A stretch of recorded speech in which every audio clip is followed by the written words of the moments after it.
नमस्ते बच्चों। आज अपन विद्युत क्षेत्र की तीव्रता से संबंधित एक समस्या को हल करेंगे। 12th क्लास में जब विद्युत क्षेत्र पढ़ते हैं तो विद्युत क्षेत्र कई वस्तुओं के कारण, रेखीय आवेश वितरण के कारण, अनंत आवेश वितरण, अनंत पृष्ठीय आवेश वितरण के कारण और गोलीय आवेश वितरण के कारण, जिसमें कई तरह के गोले होते हैं, तो ठोस गोला, गोलीय कोश, चालक, अचालक, तो उनके कारण उनके बाहर, उनके पृष्ठ पर और उनके भीतर, उनके केंद्र पर विद्युत क्षेत्र की तीव्रताओं के अलग अलग फॉर्मूले हम 12th क्लास में पढ़ते हैं। उन्हीं फॉर्मूलों पे बेस्ड एक प्रॉब्लम आज हम सॉल्व करेंगे, जो कि है दर्शाई गई व्यवस्था में P, बिंदु P तथा Q, this is the point P and Q पर विद्युत क्षेत्र की तीव्रता का अनुपात क्या होगा। It's mean we are going to find out the electric field intensity at point P and at point Q and there is a diagram. ये हमारा डायग्राम है, जो कि क्या है, सकेंद्रीय गोलीय कोश, कंसेंट्रिक स्फेरिकल शेल है। यहाँ पे दो, is one shell having radius A, this is another second shell having radius B। ये जो पहला शेल है गोलीय कोश, इसकी त्रिज्या A है, दूसरा जो गोलीय कोश है उसकी त्रिज्या B है, और ये कंसेंट्रिक है, सकेंद्रीय है, दोनों का केंद्र एक ही है। और बिंदु P जो है दूसरे वाले गोले के अंदर है, लेकिन पहले वाले गोले से बाहर है, और बिंदु Q जो है इन दोनों गोलों से ही बाहर है।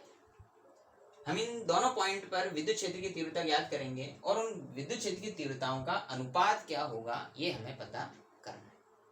तो सबसे पहले जो हमें चीज पता होनी चाहिए, हमें वो कंसेप्ट पता होना चाहिए, वो फॉर्मूले पता होने चाहिए। जो स्फेरिकल शेल गोलीय कोश, खोखले गोलीय कोश के लिए विद्युत क्षेत्र की तीव्रता का क्या फॉर्मूला होता है। एक चीज और बता दूं मैं यहाँ पर, जो पहला जो कोश है हमारा रेडियस A वाला, त्रिज्या A वाला, उसके ऊपर आवेश Q है, और जो बड़ा वाला जो हमारा स्फेरिकल शेल है, गोलीय कोश है, उसके ऊपर आवेश 3Q है, यानी आवेश Q 3Q, 3 गुना ज्यादा आवेश बाहर वाले कोश पर है। अब इन दोनों के कारण विद्युत क्षेत्र की तीव्रता निकालनी है अपन को बिंदु P पर, और इन दोनों के कारण अपन को विद्युत क्षेत्र की तीव्रता निकालनी है बिंदु Q पर। अब हम देखते हैं कि गोलीय कोश के कारण विद्युत क्षेत्र की तीव्रताओं के सूत्र क्या होते हैं। सबसे पहले अपन फॉर्मूला देखेंगे। हमारे पास गोलीय कोश के कारण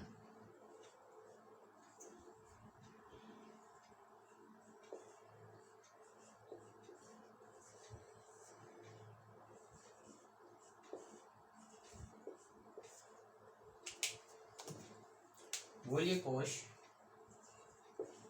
के कारण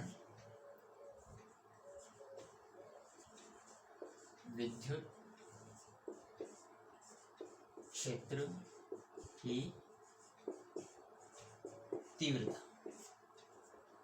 तीव्रता तीन जगह, अगर कोई गोलीय कोश है तो गोलीय कोश के कारण उसके विद्युत क्षेत्र की तीव्रता अपन 3 जगहों पर निकाल सकते हैं। एक तो उसके बाहर, अगर कोई गोलीय कोश है, आवेशित होना जरूरी है। अपन जो बात कर रहे हैं वो आवेशित गोलीय कोश की बात कर रहे हैं। मान लेते हैं इसके ऊपर चार्ज है Q चार्ज है, और इसके कारण अपन को विद्युत क्षेत्र की तीव्रता निकालनी है। तो कहाँ पर, एक अपन बाहर आउटसाइड पॉइंट के लिए निकालते हैं, एक अपन इसके सरफेस पॉइंट के लिए निकालते हैं, और एक अपन इसके इंटरनल पॉइंट के लिए विद्युत क्षेत्र की तीव्रता, इलेक्ट्रिक फील्ड इंटेंसिटी के लिए फॉर्मूला निकालते हैं।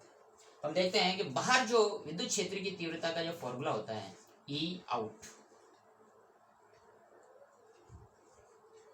वो होता है KQ अपॉन R²। अगर ये डिस्टेंस इसके सेंटर से यहाँ तक डिस्टेंस R हो, स्मॉल r, तो जो इलेक्ट्रिक फील्ड इंटेंसिटी का फॉर्मूला होता है वो होता है E आउट, मतलब outside point, E is equal to KQ, Q is the charge on the spherical shell over the R².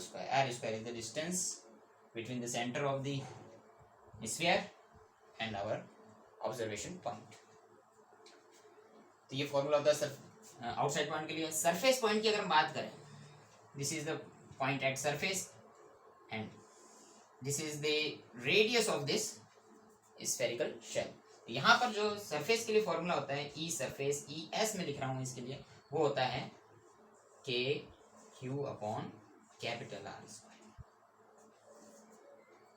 और अगर हम अंदर किसी पॉइंट पे चले जाएं कि ये मान लेते हैं यहाँ पर कोई पॉइंट है, तो यहाँ से लेके यहाँ तक की जो भी डिस्टेंस होगी उसके हिसाब से यहाँ पर अब इलेक्ट्रिक फील्ड इंटेंसिटी होगी। लेकिन हमको ये ध्यान रखना है, किसी भी गोलीय कोश, आवेशित गोलीय कोश के भीतर विद्युत क्षेत्र की तीव्रता ऑलवेज क्या रहती है, inside.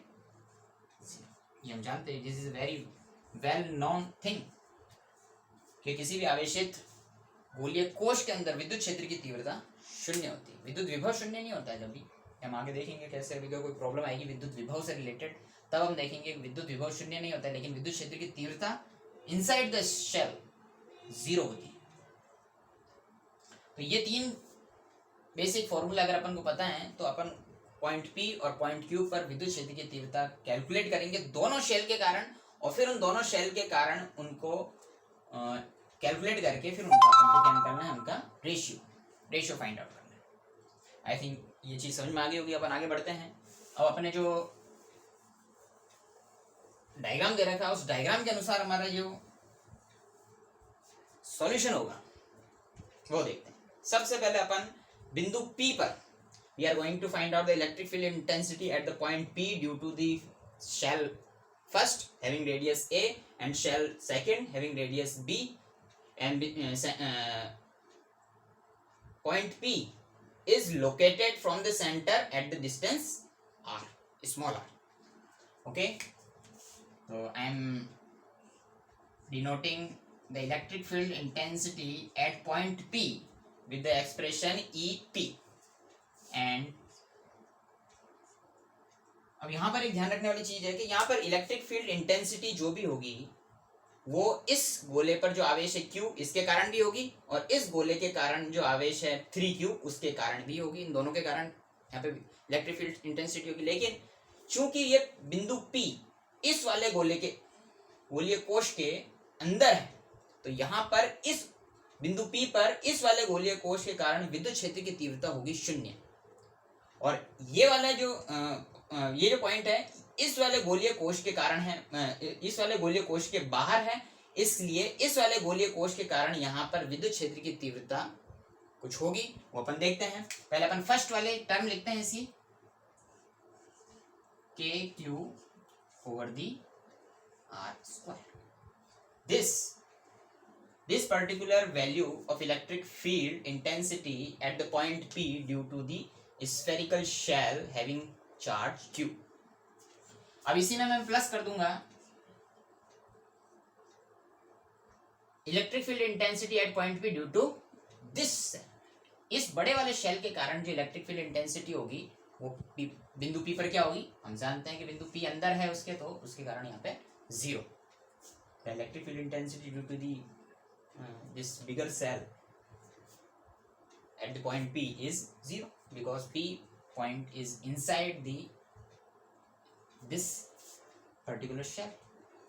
Okay, so totally we can say the electric field intensity at point P is K small q over r square, यानी कि बिंदु P पर इलेक्ट्रिक फील्ड इंटेंसिटी जो होगी केवल और केवल इस छोटे वाले शेल के कारण होगी, बड़े वाले शेल के कारण नहीं।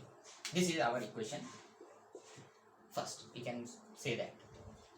Now we are going to find out the electric field intensity at the point Q as I am expressing this with the EQ.